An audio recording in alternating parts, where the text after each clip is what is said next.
moment, I want to use this lesson to share with you an approach that I use often to try to work on my timekeeping skills, and that is a subdivision-based exercise.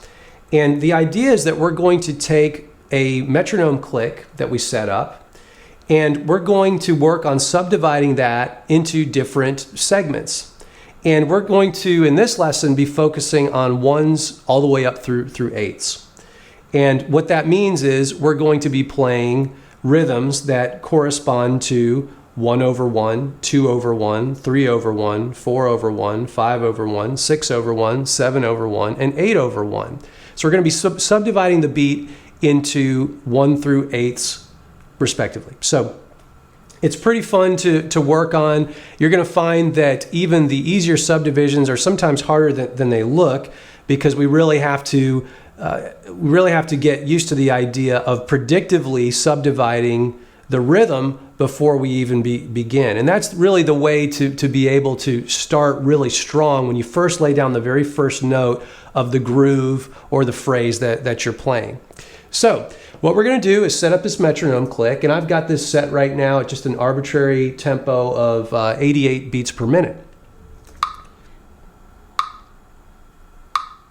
So each metronome click is going to represent the pulse. So I want to subdivide the pulse. Well, as I said, we're going to be working 1 through 8s. So we're going to start with 1, and that means we're going to play one note for every click that we hear back. So the easiest way to explain it is to just demonstrate it for you. And so this would be a demonstration of playing 1 over 1. And I'm just going to use a single note on the bass. You can do whatever note you want. I'm just going to choose 5th fret E string. I'm going to play an A. And let's get the metronome going. Remember, I'm going to be playing one note for every click. And I would recommend doing long notes when you do this, so that you are listening to the full duration of each subdivision. Okay? Now, before I start to play, I want to first internalize the rhythm the best I can. And a lot of times that means trying to subdivide even more than what I'm hearing. So if I'm hearing a click of 88 beats per minute that's moving at this tempo,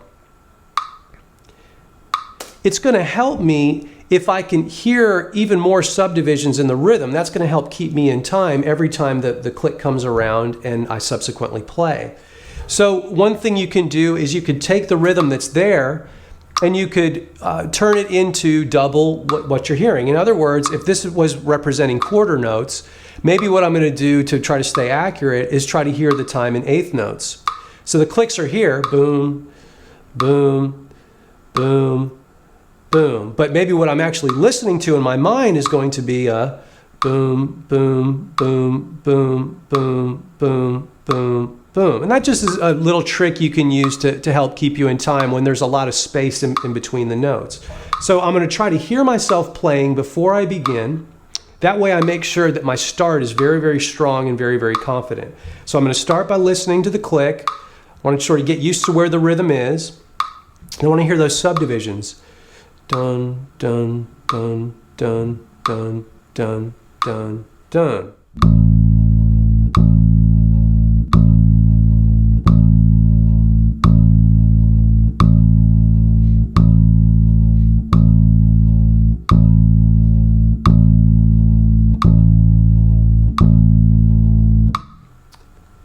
Okay, so that's 1 over 1 because I'm playing just one note for each click.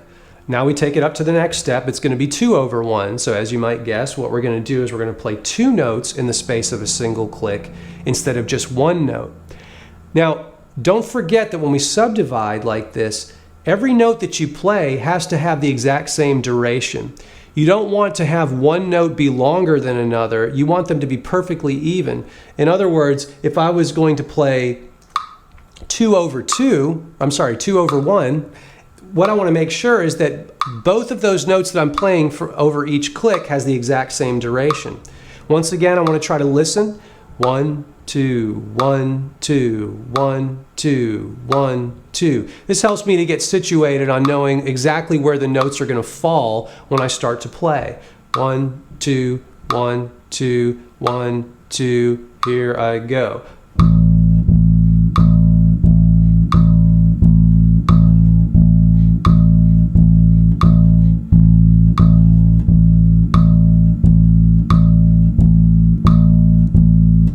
Okay, so that's 2/1. Playing 2 notes for every 1 click. Now we're going to go to 3/1. So this is actually going to impose a triplet feel over top of this metronome. So now I need to hear it in terms of 3 equal segments. 1, 2, 3, 1, 2, 3, 1, 2, 3, 1, 2, 3, 1, 2, 3, 1, 2, 3.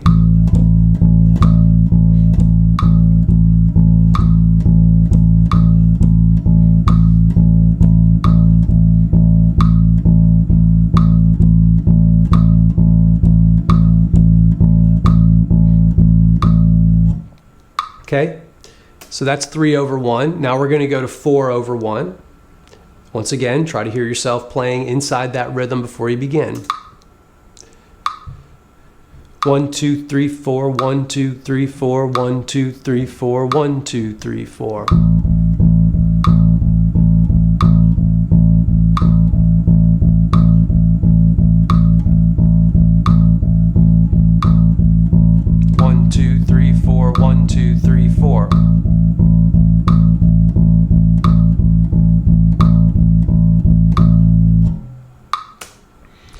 Okay, so the next one we're going to try is 5/1. And 5 is probably not a real natural feeling rhythm for a lot of us because we're not typically used to subdividing in 5 when we're playing the music that we play. So this may take you a couple of measures to go through in your mind before you're actually able to start playing it accurately. And once again, we got to keep each one of those notes that we play, they have to be perfectly even duration from one another. And so in order to have the most solid rhythm, these little sub-rhythms that we're playing, these subdivisions have to be super, super solid. So in trying to hear the 5, we want to try to, if it's something brand new to you, you want to try to predictively hear where the 5s are going to fall. And like I said, it may take you a few measures. It's okay. So you may have to experiment with accelerating your counting or decelerating your counting beforehand until you finally hone in on exactly where it is you're supposed to be in the subdivision. 1, 2, 3, 4, 5, 1, 2, 3, 4, 5, 1, 2, 3, 4, 5, 1, 2, 3, 4, 5.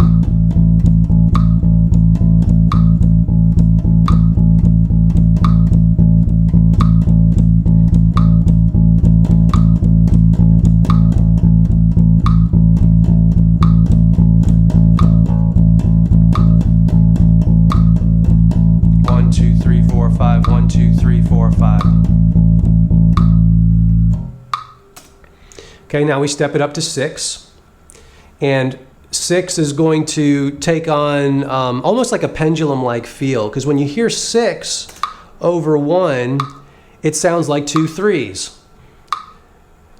1, 2, 3, 4, 5, 6, 1, 2, 3, 4, 5, 6, 1, 2, 3, 4, 5, 6, 1, 2, 3, 4, 5, 6, 1, 2, 3, 4, 5, 6, 1, 2, 3, 4, 5, 6.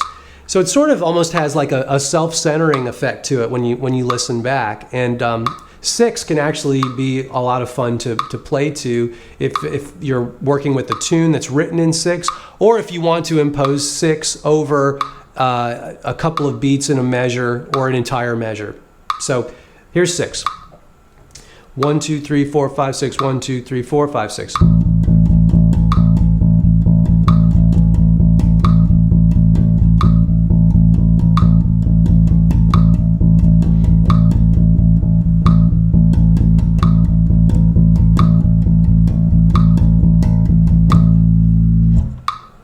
Okay, now we're going to go to 7, and don't be intimidated by 7. It's not a subdivision that we typically hear automatically, but as with anything that seems challenging, it's not an issue of it being difficult. It's really just an issue of it being unfamiliar. So we've got to get the things like the 7s and the 5s and anything else that's odd feeling to us. We have to get those to where they become familiar to us and very predictable. So as with the 5s, what I was suggesting with don't be afraid to accelerate your count, decelerate your count. You have to sort of zoom in on it and then nail it, and that's what we're going to do with the 7. Start the click going. 1, 2, 3, 4, 5, 6, 7, 1, 2, 3, 4, 5, 6, 7, 1, 2, 3, 4, 5, 6, 7, 1, 2, 3, 4, 5, 6, 7.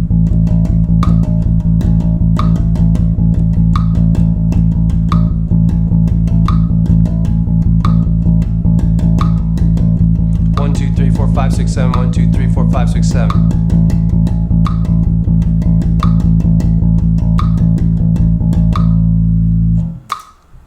Okay, and then the last one we're going to do is eighths. So this is the fastest that you'll actually be playing this particular exercise. And with eighths, once again, as with all of these, you want to try to hear the subdivisions, but before you begin to play. In a second, we're going to show you an exercise that actually expands on this. But for now, just think about this the same way as the others. You just want to get ready for that tempo, because your fingers are going to be moving a lot faster than they were when you were just playing 1 over 1 or 2 over 1. So here's eighths. 1, 2, 3, 4, 5, 6, 7, 8. 1, 2, 3, 4, 5, 6, 7, 8. 1, 2, 3, 4, 5, 6, 7, 8. 1, 2, 3, 4, 5, 6, 7, 8.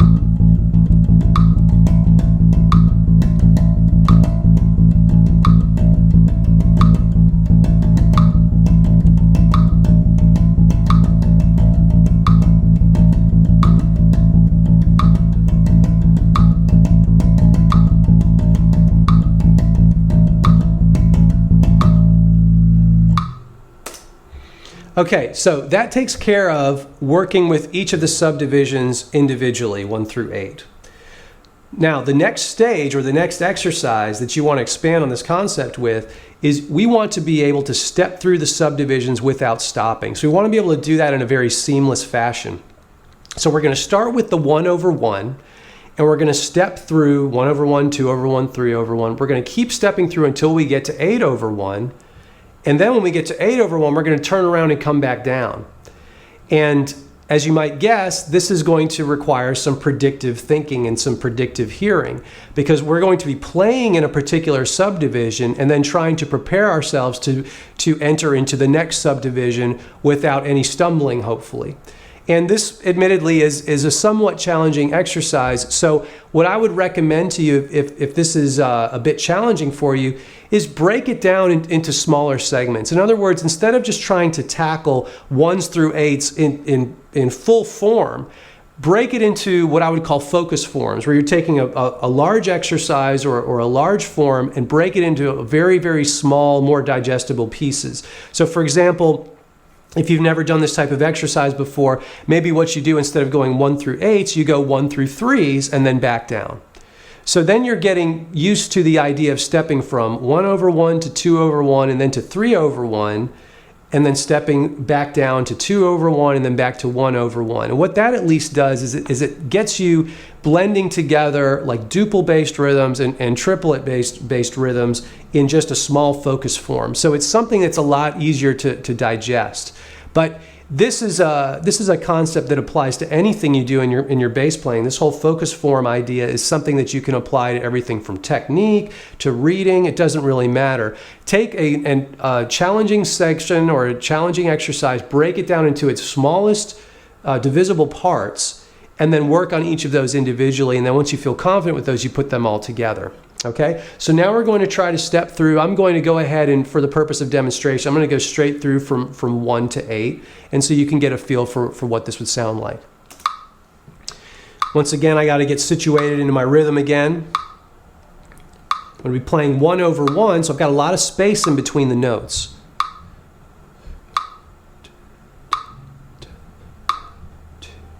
Here we go.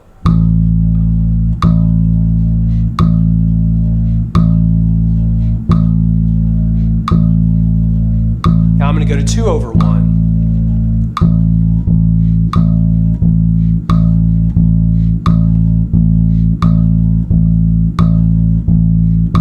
Now I'm going to go to 3 over 1.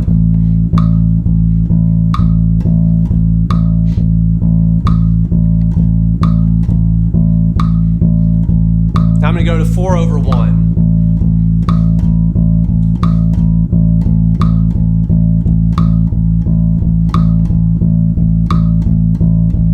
I'm going to go to 5.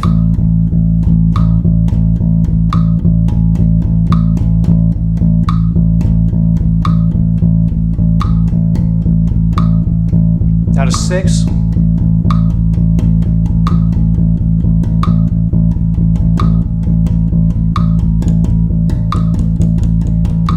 Now to 7.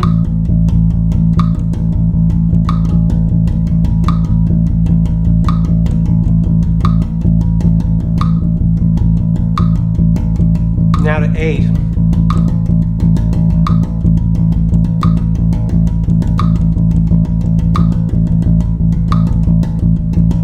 Now I'm going to go back down to 7.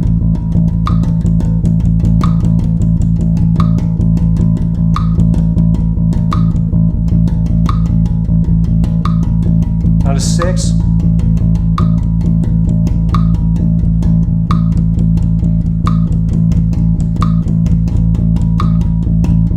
Now to 5.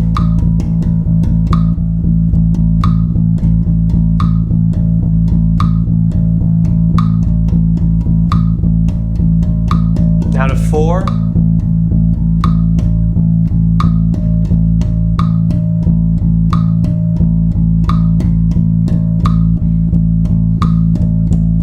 Now to 3.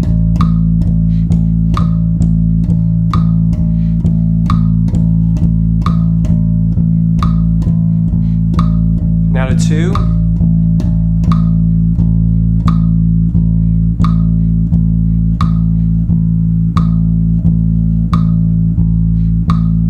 And finally to 1.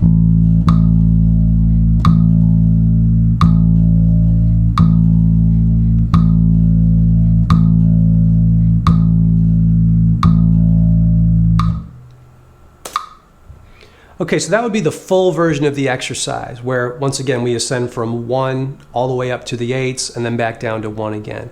So it takes, as you just saw, it takes a little bit of time to be able to step through all of those.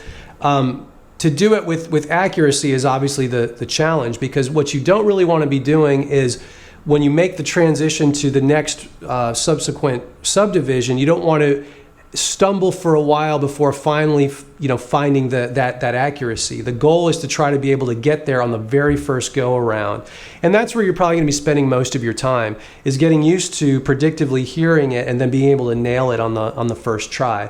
The more you work on each of these individually, the easier it's going to be able to transition between them.